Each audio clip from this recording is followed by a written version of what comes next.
Hello guys, welcome to my S Y education formation channel में स्वागत है गाइज। तो हम लेकर के प्रेजेंट है यूपी टेट सी टेट के लिए एमसीक्यूज। यहाँ पर 15 एमसीक्यूज कराएंगे। पहले नंबर पे देखेंगे रॉबर्ट गेन कहाँ के वैज्ञानिक थे। तो रॉबर्ट गेन जो है अमेरिका के वैज्ञानिक थे। वन लाइनर क्वेश्चन रहेगा, सेलेक्टेड है प्रीवियस ईयर्स के।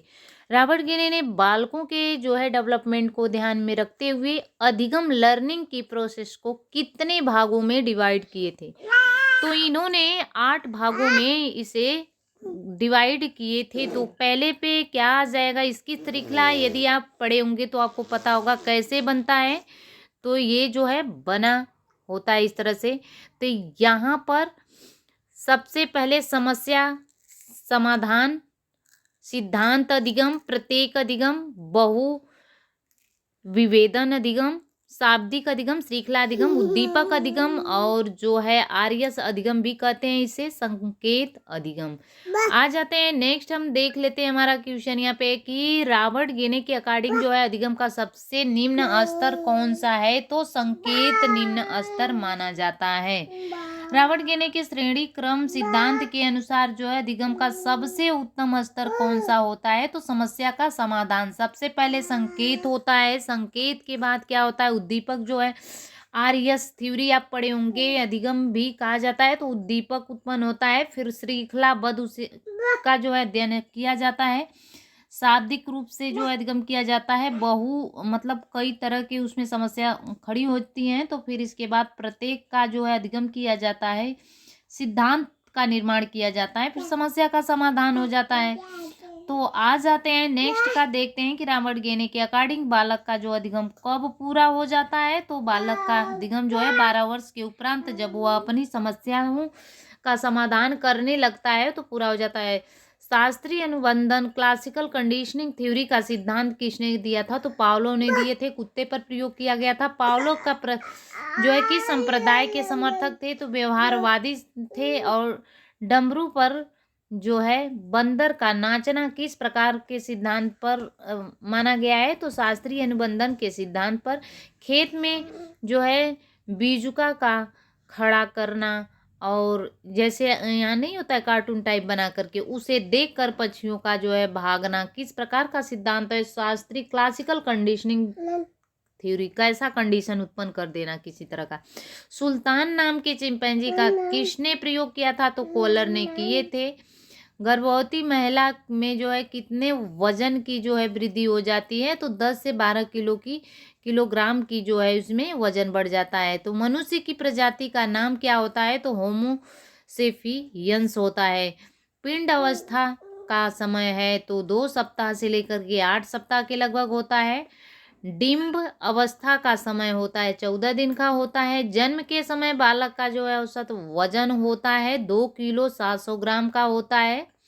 जन्म के समय बालक का वजन होता है 2 से 2 पॉइंट का होता है। शिक्षा मनोविज्ञान की उत्पत्ति मानी जाती है 19वीं जो है 1900 ईस्वी पूर्व में मानी जाती है। मनोविज्ञान को एक जो है देखेंगे यहाँ पर, मनोविज्ञान को जो है एक विषय के रूप में निश्चित आधार देने का श्रेय किसे जाता है। विलियम जेम्स को जाता है। मनोविज्ञान शब्द का प्रयोग करने वाले प्रथम जो है व्यक्ति कौन है। तो रूडोल्फ है। प्राचीन काल में मनोविज्ञान का अर्थ क्या होता है। तो प्राचीन काल में मनोविज्ञान का अर्थ था कि आत्मा का विज्ञान। इस पे एक बना हुआ है वीडियो, बट इसी पे हम क्लियर अभी कर दे रहे हैं।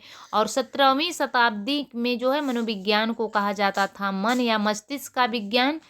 फिर इसके बाद मनोविज्ञान को मन या मस्तिष्क का विज्ञान किसने कहा। पोम्पोनाजी कहा। अब यहाँ पे देखेंगे कि 18वीं शताब्दी में जो है मनोविज्ञान को कहा जाता था चेतना का विज्ञान।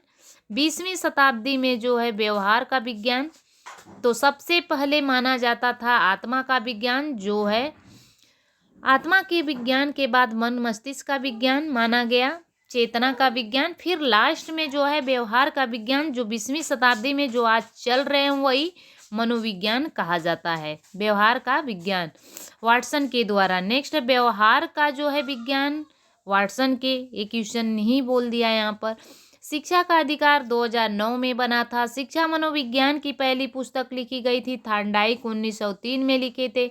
शिक्षा का अधिगम लागू हुआ था 1 अप्रैल 2010 में।